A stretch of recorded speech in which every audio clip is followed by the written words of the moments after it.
Bienvenue dans Info Histo, l'histoire sans mytho. Aujourd'hui, on parle de l'Empire de Rome.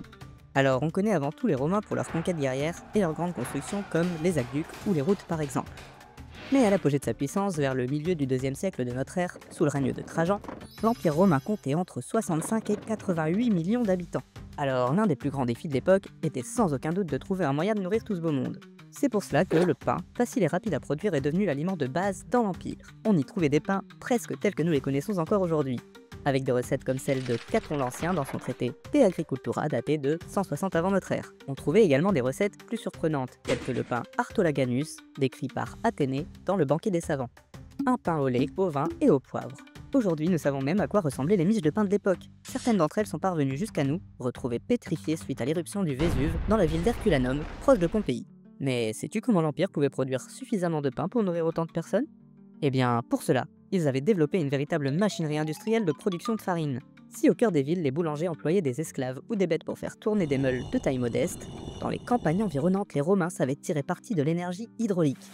Ils construisirent des moulins sur les routes des aqueducs afin d'utiliser l'eau sous pression pour mettre en mouvement des meules destinées à produire de la farine. Comme on peut le voir avec cette reconstitution 3D, ces moulins étaient des merveilles d'ingéniosité. Construits en escalier, leurs 8 marches contenaient chacune une paire de roues à aubes disposées dans des bassins de chaque côté du bâtiment.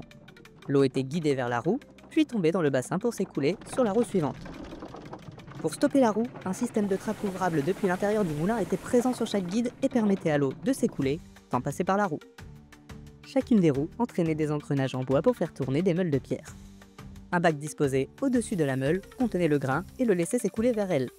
À la sortie de la meule, on trouvait un toboggan guidant la farine directement dans des sacs. Et grâce à leurs 16 meules par moulin, les Romains pouvaient distribuer la farine dans toute la région en grande quantité et très rapidement. Ce dispositif avait cependant un défaut majeur. Les engrenages étant en bois, ils cassaient fréquemment. Il fallait donc constamment les réparer. Et voilà, tu en sais maintenant un peu plus sur la vie dans la Rome antique. J'espère que tu as aimé cette vidéo. Si oui, dis-le en commentaire pour nous donner de la force. Et sinon, dis-le aussi pour nous aider à nous améliorer. Mais tu peux aussi liker et partager cette vidéo pour répandre l'information. Quant à moi, je te dis à la prochaine pour une nouvelle Info Histo.